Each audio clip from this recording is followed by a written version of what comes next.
You heard your own voice as if you were screaming. Well, this is Kate's painful daily existence, but there's more. At the end of my senior year, I got a cold and a flu back to back, and I had this blocked feeling in my ears. I could hear my own voice really loudly inside of my head, as if someone is screaming into your ear, but it's your own voice. I went to the doctor, and he assumed there was probably some fluid inside of my ears. So he prescribed me some nasal decongestants, and it got so much worse. I had no idea what was going on at that point. All day, every day, I was just hearing my own voice in my head, and I couldn't concentrate on anything. The worst part is on the inside, everything is so loud.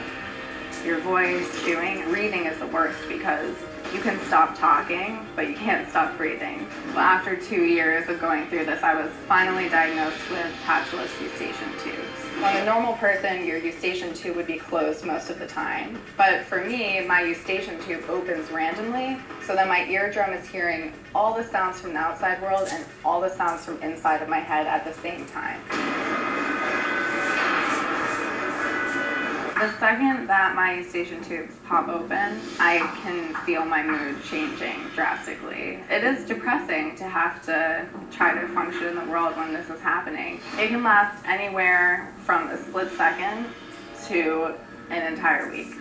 The only way to get it to go away would be just to bend over like this. It would go away just for that moment. But when I stood back up, it would be back immediately. My biggest fear is that this will continue getting worse and worse until it's happening all the time. I'm not really living my life because I'm so distracted by the sounds. We sent Kate to our very own ENT, Dr. Orton.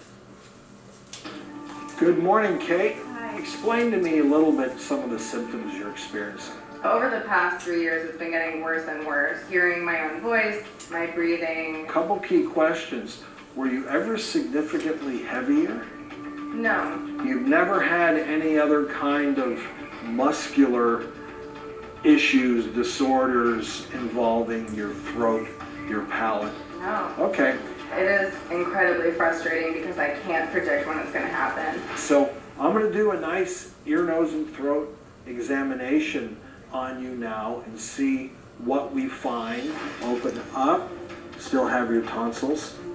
That all looks pretty good. Your septum is bending a little bit, but the floor of the nose looks pretty good. What I want you to do is put pressure on this side of your nose with your finger, and then I want you to rapidly breathe in and out through your nose. I'm seeing it.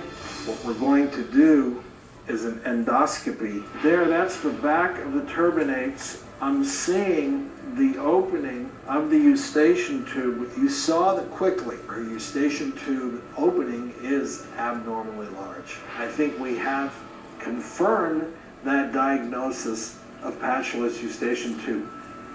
It's a pretty rare condition. How you treat it is not always clear. I'm going to talk to some colleagues about what's the latest, and I'll come up with some options for you. Kate joins us now, and Kate, I want to ask you, what's the scariest part about having this? The scariest part for me right now is the fear that this will continue to progress until I have it all day, every day. I've spoken to a lot of people online who have it at that point, and they lose their jobs, their relationships. I've spoken to many people contemplating suicide, and even some will ask doctors to perform surgeries that will make them deaf.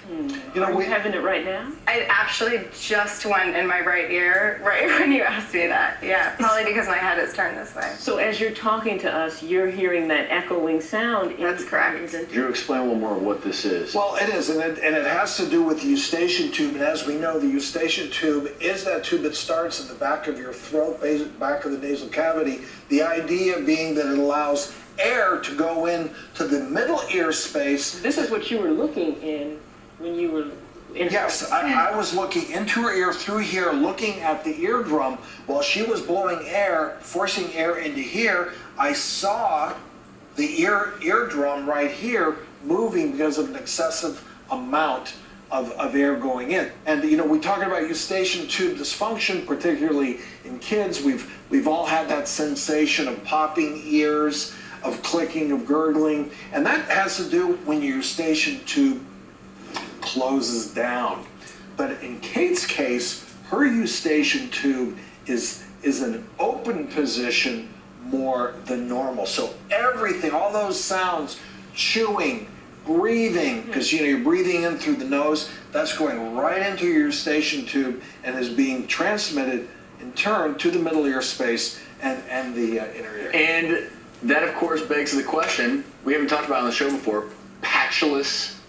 This is the first time we've discussed it. That is Kate's diagnosis: patulous eustachian tube dysfunction. So is there anything that can help her? There are some treatments that are available, things that will help to close down that opening. There's drops you can use. They've talked about using estrogen drops through the nose. For some reason, have the effect of closing that down.